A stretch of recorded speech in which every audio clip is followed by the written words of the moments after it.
ಸ್ನೇಹಿತರೆ, ನಾವಿವತ್ತು ಬಂದಿರೋದು ಮಂಡ್ಯ ಜಿಲ್ಲೆ ಕೇರ್ಪೇಟೆ ತಾಲೂಕು ಎಡಳ್ಳಿ ಊರು. ಸೊ ನಮ್ಮ ಫ್ರೆಂಡ್ ಮನೆಗೆ ಬಂದಿದ್ದು.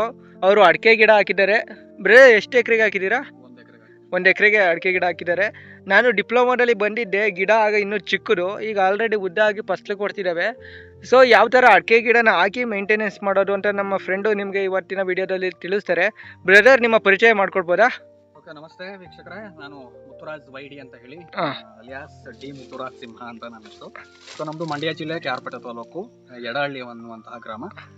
ನಮ್ಮ ತೋಟ ಬಂದು ನಿಯರ್ ಶನಿದೇವರ ದೇವಸ್ಥಾನ, ಕಾಳೆಗೌಡನಕೊಪ್ಪಲು ಮತ್ತು ಎಡಹಳ್ಳಿ ಗ್ರಾಮದ ಮಧ್ಯದಲ್ಲಿ ಬರುವಂತಹ ಶನಿದೇವರ ದೇವಸ್ಥಾನದ ಹತ್ರ ನಮ್ಮ ತೋಟ ಬರುತ್ತೆ. ನಮ್ದು 2 ಪ್ಲಾಟ್ ಇದೆ. ನಮ್ಮ ಸ್ನೇಹಿತರು ಹೇಳ್ದಂಗೆ ಅವರು ಡಿಪ್ಲೊಮಾ ಮಾಡುವಂತ ಸಂದರ್ಭದಲ್ಲಿ 1 ಪ್ಲಾಟ್ ಅಡಿಕೆನ ನೆಡ್ತಾ ಇದ್ವಿ. ಡಿಪ್ಲೊಮಾ ನಂತರದ ತೋಟ ಇದು.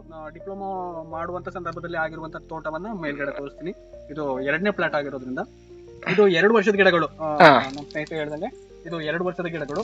ನಾವು ಪ್ಯೂರ್ಲಿ ಆರ್ಗ್ಯಾನಿಕ್ ಆಗಿ ಬೆಳೆಸ್ತಾ ಇದೀವಿ. ಯಾವುದೇ ರೀತಿ ಗೊಬ್ಬರವನ್ನ ಹಾಕೋದಾಗ್ಲಿ ಅಥವಾ ಕೆಮಿಕಲ್ ಅನ್ನ ಯೂಸ್ ಮಾಡೋದಾಗ್ಲಿ ನಾವು ಮಾಡ್ತಾ ಇಲ್ಲ. ಯಾಕೆ ಅಂತ ಹೇಳಿದ್ರೆ ನಮ್ಮ ತಂದೆಯವ್ರ ಕಾಲದಿಂದನೂ ಕೂಡ ನಾವು ಆರ್ಗ್ಯಾನಿಕ್ ಆಗಿ ಸಾವಯವ ಕೃಷಿ ಪದ್ಧತಿಯನ್ನ ಅಳವಡಿಸಿಕೊಂಡಿರೋದ್ರಿಂದ ನಾವು ಆರ್ಗ್ಯಾನಿಕ್ ಅನ್ನ ಹೆಚ್ಚು ಪ್ರೋತ್ಸಾಹ ಮಾಡ್ತಿದ್ದಾರೆ. ನಮ್ಮ ಆರೋಗ್ಯದ ದೃಷ್ಟಿಯಿಂದನೂ ಕೂಡ ಮತ್ತೆ ನಮ್ಮ ಭೂಮಿಯ ಫಲವತ್ತತೆಯನ್ನ ಕಳಿಬಾರದು ಅನ್ನೋ ಉದ್ದೇಶದಿಂದ ನಾವು ಇದನ್ನ ಮೇಂಟೈನ್ ಮಾಡ್ತಾ ಇದ್ದೀವಿ. ನೀವು ನೋಡ್ತಿರಬಹುದು, ಸಾವಯವ ಕೃಷಿ ಪದ್ಧತಿಯಲ್ಲೇ ನಮ್ದು 2.5 ವರ್ಷದ ಗಿಡಗಳಿದೆಲ್ಲ. ಆಲ್ರೆಡಿ ಇದು ಒಂಬಾಳೆ ಹೊಂಟಿದೆ. ಒಂಬಾಳೆ ಓದ್ರಿದೆ. 2.5 ವರ್ಷದ ಗಿಡಗಳಾಗಿದ್ರು ಕೂಡ ಸಾವಯವದಲ್ಲೂ ಕೂಡ ನಮ್ಗೆ ಒಂಬಾಳೆಯನ್ನು ಓದಿರುವಂತದನ್ನ ನೀವು ನೋಡಬಹುದು. ಇದಕ್ಕೆ ಔಷಧಿ ಸ್ಪ್ರೇ ಏನು ಮಾಡಲ್ವಾ ಬ್ರದರ್? ಈ ರೀತಿ ಔಷಧಿನ ಸ್ಪ್ರೇ ಮಾಡಲ್ಲ. ಮತ್ತೆ ಇನ್ನೊಂದು ಏನಂತ ಹೇಳಿದ್ರೆ, ಉಳುಮೆ ವರ್ಷದಲ್ಲಿ 2 ಟೈಮ್ ಮಾಡ್ತೀವಿ. ಯಾವ ಟೈಮಲ್ಲಿ ಅಂತ ಹೇಳಿದ್ರೆ, ಬೇಸಿಗೆ ಬಿಸಿಲು ನೆಲಕ್ಕೆ ಹೊಡಿಬಾರ್ದು, ನೆಲಕ್ಕೆ ತಾಕಬಾರ್ದು. ಬೇಸಿಗೆ ಬಿಸಿಲು ನೆಲಕ್ಕೆ ಏನಾದ್ರು ತಾಕಿದ್ರೆ ಗಿಡಗಳಿಗೆ ರಿಫ್ಲೆಕ್ಟ್ ಆಗಿ ಈ ತರ ಗಿಡಗಳು ಹಾಳಾಗತ್ತೆ. ಸೊ ಹಂಗಾಗಿ ಅದು ಬಿಸಿಲು ಹೊಡಿಬಾರ್ದು ಅನ್ನೋ ಉದ್ದೇಶಕ್ಕೆ ನಾವು ದನಗಳಿಗೆ ಜೋಳವನ್ನ ಹಾಕ್ತಿವಿ. ಓಕೆ, ಈಗ ಮಿಕ್ಸ್ಡ್ ಕ್ರಾಪಿಂಗ್ ಈ ಕಡೆಗೆ ಅದು ಆಗುತ್ತೆ. ಒಂದೇ ಇದರಲ್ಲಿ 2 ಬೆಳೆಗಳನ್ನ ತಗೊಳ್ಳುವಂತದ್ದು. ಅದು ವರ್ಷವಿಡೀ ಇರಲ್ಲ. ಬೇಸಿಗೆ ಕಾಲದಲ್ಲಿ ಇದನ್ನ ಹಾಕ್ತಿವಿ. ಯಾಕಂದ್ರೆ ಬಿಸಿಲು ಡೈರೆಕ್ಟ್ ಆಗಿ ನೇರವಾಗಿ ಸೂರ್ಯನ ಕಿರಣಗಳು ಭೂಮಿಗೆ ತಾಕಬಾರ್ದು ಅನ್ನೋ ಉದ್ದೇಶಕ್ಕೆ ವರ್ಷದಲ್ಲಿ 1 ಅಥವಾ 2 ಸಾರಿ ನಾವು ಈ ಬ್ರದರ್, ಈಗ ನಾನು ಡೈರೆಕ್ಟ್ ಒಂದು ಕ್ವಶನ್ಗೆ ಬರ್ತೀನಿ. ನಮ್ಮಲ್ಲಿ ಏನಂದ್ರೆ ಅಡಿಕೆ ಗಿಡ ನಿಜವಾಗ್ಲೂ ಲಾಭ ಇದೆಯಾ ಅಂದ್ರೆ 2-3 ವರ್ಷ ಆಗುತ್ತೆ. ಒಂದು ಎಕರೆ ಅಡಿಕೆ ಗಿಡ ಇದ್ರೆ ಅವನಿಗೆ ಎಷ್ಟು ಪ್ರಾಫಿಟ್ ಸಿಗ್ಬೋದು ಅಂತ ನೀವು ಪಕ್ಕ ಹೇಳ್ಬೋದಾ? ಯಾಕಂದ್ರೆ ಇದು ಯಾರು ಹೇಳಲ್ಲ, ಎಲ್ಲ ಒಂದೊಂದ್ ತರ ಹೇಳ್ತಾರೆ. ಅದೇ ಅಂದಾಜಾಗಿ ಈಗ ಅಡಿಕೆ ಗಿಡ ತುಂಬಾ ಜನ ಹಾಕ್ತಿದ್ದಾರೆ. ನಿಜವಾಗ್ಲೂ ಅಡಿಕೆ ಗಿಡದಲ್ಲಿ ಲಾಭ ಇದೆಯಾ ಇಲ್ವೋ ಅಂತ? ಲಾಭ ಇದೆ. ಆದ್ರೆ ಅದ್ರ ಜೊತೆ ನಾವು ಇಂಟರ್ ಕ್ರಾಫ್ಟ್ ಅನ್ನ ಮಾಡ್ಕೋಬೇಕು. ಅದ್ರ ಜೊತೆ ಇಂಟರ್ ಕ್ರಾಫ್ಟ್ ಅನ್ನ ಮಾಡ್ಕೊಂಡಾಗ ಮಾತ್ರ ನಮಗೆ ಅಡಿಕೆ ಲಾಭ ಸಿಗುತ್ತೆ. ಹೊರತು ಬರೀ ಅಡಿಕೆಯನ್ನ ಕಾಯ್ಕೊಂಡು ಕೂತ್ಕೊಂಡ್ರೆ ನಮ್ಗೆ ಆಗಲ್ಲ. ನಾವು ಇಲ್ಲಿ ಒಂದು ಮಿಸ್ಟೇಕ್ ಅನ್ನ ಮಾಡಿದೀವಿ. ಏನಂತ ಹೇಳಿದ್ರೆ, ಇದ್ರ ಜೊತೆಗೆ ನಾವು ಏಲಕ್ಕಿ ಹಾಕ್ಬೋದಿತ್ತು, ಬಾಳೆ ಹಾಕ್ಬೋದಿತ್ತು, ಮತ್ತೆ ಮೆಣಸನ್ನ ಹಾಕ್ಬೋದಿತ್ತು. ಅವ್ ಯಾವನು ಕೂಡ ಹಾಕಿಲ್ಲ. ಯಾಕೆ ಅಂತ ಹೇಳಿದ್ರೆ ಅಷ್ಟು ನಾಲೆಡ್ಜ್ ಇಲ್ಲ ನಮ್ಗೆ. ನಾವು ಮಂಡ್ಯ ಭಾಗದವ್ರು ಏನಂತ ಹೇಳಿದ್ರೆ ಕಬ್ಬು, ರಾಗಿ, ಭತ್ತ ಇವುಗಳನ್ನ ಬೆಳ್ಕೊಂಡು ಜೀವನ ಮಾಡಿದಂತವ್ರು. ನಮ್ಗೆ ಈ ಬೆಳೆಗಳ ಬಗ್ಗೆ ಅಷ್ಟು ನಾಲೆಡ್ಜ್ ಕಡಿಮೆ. ಅಂದ್ರೆ ಈಗ ಬರ್ತಾ ನಾಲೆಡ್ಜಬಲ್ ಪರ್ಸನ್ ಗಳನ್ನ ಮೀಟ್ ಮಾಡೋದಾಗ್ಲಿ ಅಥವಾ ನಾವು ಹೊರಗಡೆ ಸುತ್ತಾಡ್ಕೊಂಡು ನೋಡೋದಾಗ್ಲಿ ಇವೆಲ್ಲ ನೋಡ್ತಾ ಇದೀವಲ್ಲ. ಈಗ ನೆಕ್ಸ್ಟ್ ಇಯರ್ ನೀವು ಜೂನ್ ಜುಲೈ ಹೊತ್ತಿಗೆ ಬಂದ್ರೆ ನಿಮ್ಗೆ ಇಲ್ಲೊಂದು ಏಲಕ್ಕಿ ಗಿಡ ಬಂದಿರುತ್ತೆ. ಪ್ಲೇಸ್ ತೋರಿಸ್ತಾ ಇದೀನಿ. ಈ ಪ್ಲೇಸ್ ಅಲ್ಲಿ ಏಲಕ್ಕಿ ಗಿಡ ಬಂದಿರುತ್ತೆ. ಮಧ್ಯದಲ್ಲಿ ಈ ಪ್ಲೇಸ್ ಅಲ್ಲಿ ನಮ್ಗೆ ಕಾಫಿ ಗಿಡ ಬಂದಿರುತ್ತೆ. ನೀವು ಜೂನ್ ಜುಲೈಗೆ ಬಂದ್ರೆ ಇನ್ನೊಂದು ವಿಡಿಯೋ ಕ್ಲಿಪ್ ಬೇಕಾದ್ರೆ ಮಾಡೋಣ. ಇಲ್ಲಿ ಕಾಫಿ ಗಿಡ ಬಂದಿರುತ್ತೆ, ಇಲ್ಲಿ ಏಲಕ್ಕಿ ಬಂದಿರುತ್ತೆ.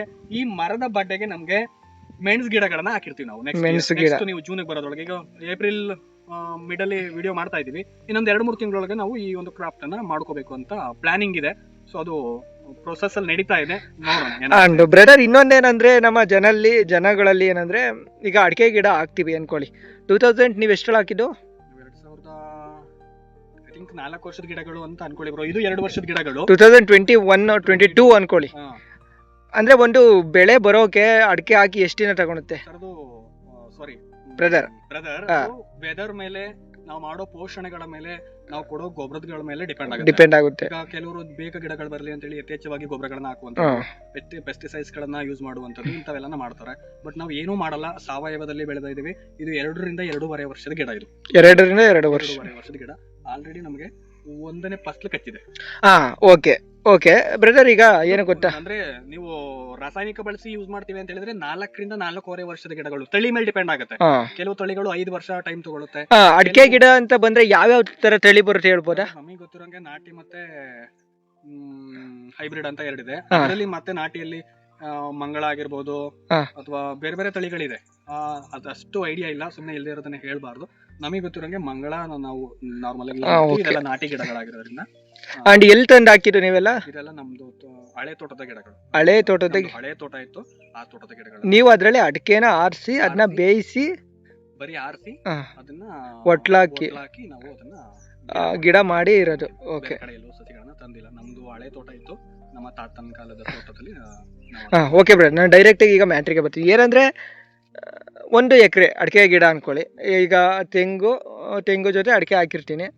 1 ಎಕರೆಗೆ ಲಾಭ ಎಷ್ಟು ತಗೋಬಹುದು? ನಾವಿನ್ನೂ ಅದ್ರ ಬಗ್ಗೆ ಅಷ್ಟು ಗೊತ್ತಿಲ್ಲ. ಅಲ್ಲ, ನಿಮ್ಮ ಹತ್ರ ಈಗ ನೀವು ಈಗ 4 ವರ್ಷದ ಗಿಡಗಳನ್ನ ನಾವು ಆಲ್ರೆಡಿ ಕೊಟ್ಟಿದೀವಲ್ವಾ, ಅದು ಒಂದು ಗಿಡ ಮಿನಿಮಮ್ 3 ಇಂದ 4 ಕೆಜಿ ಕಾಯಿ ಬಿಟ್ರು ನಮ್ಮಲ್ಲಿ ಈಗ 1 ಎಕರೆಗೆ 400 ಅಡಿಕೆ ಸಸಿಗಳನ್ನ ಕೂರಿಸಿದೀವಿ. ಯಾಕಂದ್ರೆ ವಿಡ್ತ್ ಸ್ವಲ್ಪ ಜಾಸ್ತಿ ಮಾಡಿದೀವಿ, 9x9 ಮಾಡಿರೋದ್ರಿಂದ 400 ಅಡಿಕೆ ಸಸಿಗಳನ್ನ ನಾವು ಈಗಾಗಲೇ ಕೂರಿಸಿದೀವಿ. ಆ 400ರಲ್ಲಿ ಒಂದು ಗಿಡ, ಒಂದು ಕುಯಿಲ್ಗೆ ನಾವು 1 ವರ್ಷದಲ್ಲಿ 4 ಕೆಜಿ ಕಾಯಿ ಅಂತ ಸರಾಸರಿ ತಕೊಂಡ್ರು. ಒಂದು ಗಿಡ 4 ಕೆಜಿ ಅಂದ್ರೆ 400 ಗಿಡಕ್ಕೆ ಎಷ್ಟಾಯ್ತು? 4 600 ಕೆಜಿ. ಇವತ್ತಿನ ರೇಟು 70 ರೂಪಾಯಿಂದ 80 ರೂಪಾಯಿ ಹಾಕೊಳ್ಳಿ, ಅಷ್ಟೇ ನಿಮ್ಗೆ ಆದಾಯ ಬಂದೋಯ್ತು. ಅದನ್ನ ನಾನು ಮುಚ್ಚು ಮರೆಯಾಗಿ ಹೇಳುವಂತ ಅವಶ್ಯಕತೆ ಇಲ್ಲ. ಓಕೆ, ಹಾಕಿ ಎಷ್ಟಾಗುತ್ತೆ? ಹಾಕಿ ಏನೂ ಆಗಲ್ಲ. 1000 ನಿಮ್ಗೆ ಲೆಕ್ಕನೆ ತೋರಿಸ್ಬಿಡ್ತೀನಿ. 400 ಗಿಡ ಇದೆ, ಒಂದು ಗಿಡ 4 ಕೆಜಿ ಕಾಯಿ ಕೊಟ್ರೆ 1600 ಕೆಜಿ ಕಾಯಿ. ಇವತ್ತಿನ ರೇಟು 80 ರೂಪಾಯಿ. 1,28,000 ರೂಪಾಯಿ ಅಮೌಂಟ್ ಆಗುತ್ತೆ. 1,28,000 ರೂಪಾಯಿ ಒಂದು ಸರಾಸರಿ ನಾನು ಹೇಳ್ತಾ ಇರೋದು. ಸರಾಸರಿ ಅಂದ್ರೆ ಮಿನಿಮಮ್ 4 ಕೆಜಿ ಬಿಟ್ಟೇ ಬಿಡುತ್ತಾ? ನಾನು ಹೇಳ್ತಾ ಇರೋದು ಬ್ರದರ್ ಬರೀ 4 ಕೆಜಿ ಬಿಡುತ್ತೆ ಅಂತ. ಆದ್ರೆ ಒಳ್ಳೆ ವ್ಯವಸಾಯವನ್ನ ಮಾಡಿದ್ರೆ, ಒಳ್ಳೆ ನೀರನ್ನ ಕೊಟ್ರೆ ಅದಕ್ಕೆ 8 ರಿಂದ 10 ಕೆಜಿ ಬಿಡುವಂತ ಗಿಡಗಳನ್ನ ನನ್ನ ತೋಟದಲ್ಲೇ ನಾನು ನೋಡಿದ್ದೀನಿ. 8 ರಿಂದ 10 ಕೆಜಿ ಕಾಯಿ ಬಿಡುವಂತ ಗಿಡಗಳನ್ನು ಅಂದ್ರೆ ಒಂದು ಗಿಡ ಅಂದ್ರೆ 8 ಕೆಜಿ ಬಿಟ್ರೆ ಈಗ 1,28,000 ಐತೆ, ಅದ್ರ ಡಬಲ್ ತಗೋಬಹುದು ನಾವು. 4 ರಿಂದ 5 ಲಕ್ಷ 400 ಗಿಡದಲ್ಲಿ ತಗೋಬಹುದು. ಅದ್ರ ಜೊತೆಗೆ ನಮ್ಗೆ ಬರೀ ಅಡಿಕೆಯನ್ನೇ ನಾವು ನಂಬ್ಕೊಂಡು ಇದ್ ಮಾಡಕ್ ಆಗಲ್ಲ ಅಲ್ವಾ. ತೆಂಗು ಇರುತ್ತೆ, ತೆಂಗಿದೆ, ಸುತ್ತ ಬಾರ್ಡರ್ ಅಲ್ಲಿ ತಂಗ ಹಾಕೊಂಡಿದೀವಿ. ಅಂದ್ರೆ ಈಗ ನೀವು ಹೊಸಕೋಳಿಗೆ ಮೇವು ಹಾಕೊಂಡಿದ್ದೀರಾ, ಅದು ಆಗುತ್ತೆ. ನೆಕ್ಸ್ಟ್ ನಾನು ಅವಾಗಲೇ ಹೇಳ್ದಂಗೆ ಮೆಣಸು ಬರುತ್ತೆ, ಏಲಕ್ಕಿ ಬರುತ್ತೆ, ಕಾಫಿ ಬರುತ್ತೆ. ಅದ್ರಲ್ಲೆಲ್ಲ ಇನ್ಕಮ್ ಸ್ವಲ್ಪ ನೋಡ್ಬೇಕೆ ಹೊರತು ಇದನ್ನೇ ಮೇನ್ ಕ್ರಾಪ್ ಆಗಿ ನಾವು ನಂಬ್ಕೊಂಡ್ರೆ ಕಷ್ಟ ಆಗುತ್ತೆ. ಕಷ್ಟ ಆಗ್ಬಿಡುತ್ತೆ ಇದೊಂದನ್ನೇ ನೋಡ್ಕೊಂಡು ಕುತ್ಕೊಂಡ್ರೆ. ಇದ್ರ ಜೊತೆಯಲ್ಲಿ ನಾವು ಆದ್ರೂ ನಾವು ಮನುಷ್ಯರಾದರೂ ಒಂದೇ ಮಾಡಲ್ವಲ್ಲ, ಡಿಫ್ರೆಂಟ್ ಮಾಡ್ತೀವಿ. ಅಂದ್ರೆ ಇಲ್ಲೇನಂದ್ರೆ ಮಲ್ಟಿಪಲ್ ಇನ್ಕಮ್ಸ್ ಇದ್ರೆ ಮನುಷ್ಯಂಗೆ ಸುಲಭ ಆಗುತ್ತೆ ಅಂತ ಒಂದು ಇದು. ಓಕೆ, 4 ವರ್ಷದ ಗಿಡ ತೋರಿಸ್ತೀರಾ? ಅದ್ರ ಮೇಲ್ಗಡೆ ಬನ್ನಿ ಬ್ರದರ್. ಈಗ ಅಡಿಕೆ ಸಸಿ ಹಾಕ್ಬೇಕು ಅಂತ ಹೇಳ್ತಾರೆ. ಓಕೆ, ನಾನೀಗ ಅಡಿಕೆ ಸಸಿ ಹಾಕ್ಬೇಕು ಅಂತ ಬಂದ್ರೆ ನಂಗೆ ಗೊತ್ತಾಗಲ್ಲ ಯಾವ ತರ ಮೆಜರ್ಮೆಂಟ್ ಅಲ್ಲಿ ಹಾಕೋದು ಅಂತ. ಬ್ರದರ್, ಇವಾಗ ನಾವ್ ಏನ್ ಮಾಡ್ಕೊಂಡಿದೀವಿ ಅಂತ ಹೇಳಿದ್ರೆ, ಆ ಬದುವಿಂದ ಹಿಡಿದು ಆ ಬದು ತನಕ 62 ಅಡಿ ಜಾಗ ಇದೆ. 62 ಅಡಿ. ಅದು ನಮ್ಗೆ 62 ಅಡಿ ಅಂತ ಹೇಳಿದ್ರೆ ನಮ್ಗೆ ಗಿಡಗಳಿಗೆ 9x9. ಈ ಗಿಡದಿಂದ ಆ ಗಿಡಕ್ಕೆ 9 ಅಡಿ, ಮತ್ತೆ ಆ ಗಿಡದಿಂದ ಆ ಗಿಡಕ್ಕೆ 9 ಅಡಿ. ಹಿಂಗೆ 9 ಅಡಿ. ಪೂರ್ವ ಪಶ್ಚಿಮ 9 ಅಡಿ, ದಕ್ಷಿಣ ಉತ್ತರ 9 ಅಡಿ. 9x9 ಮೆಜರ್ಮೆಂಟ್ ಅಲ್ಲಿ ನಾವು ಅಡಿಕೆ ಗಿಡವನ್ನ ಹಾಕುವಂಥದ್ದು. ಸ್ವಲ್ಪ ಜನ ಹತ್ರಕ್ಕೆ ಹಾಕ್ತಾರೆ. ಹೌದು. ಸೊ 9x9 ಏನಕ್ಕೆ ಉತ್ತಮ? 9x9 ಏನಕ್ಕೆ ಉತ್ತಮ ಅಂತ ಹೇಳಿದ್ರೆ ಗಿಡಗಳಿಗೆ ಬಿಸಿಲಿನ ಶಾಖಗಳು ಚೆನ್ನಾಗಿ ಬೀಳುತ್ತೆ, ಬಿಸಿಲಿನ ಕಿರಣಗಳು ಚೆನ್ನಾಗಿ ಬೀಳುತ್ತೆ. ಮತ್ತೆ ನಮ್ದು ಅವಾಗ್ಲೇ ನಾನು ಹೇಳ್ದಂಗೆ ಇಂಟರ್ ಕ್ರಾಪ್ ಅಲ್ಲಿ ನಾವು ಇಲ್ಲಿಗೆ ಮೆಣಸು, ಏಲಕ್ಕಿ ಮತ್ತೆ ಕಾಫಿಯನ್ನ ಹಾಕುವ ಪ್ಲಾನ್ ಇರೋದ್ರಿಂದ, ಮತ್ತೆ ಇದ್ರೊಳಗೆ ಕಿಡ್ನು ಹಾಕ್ಬೋದಾ? ಕೋಕೋ ಹಾಕ್ಬೋದು, ಕೋಕೋವನ್ನು ಹಾಕ್ಬೋದು.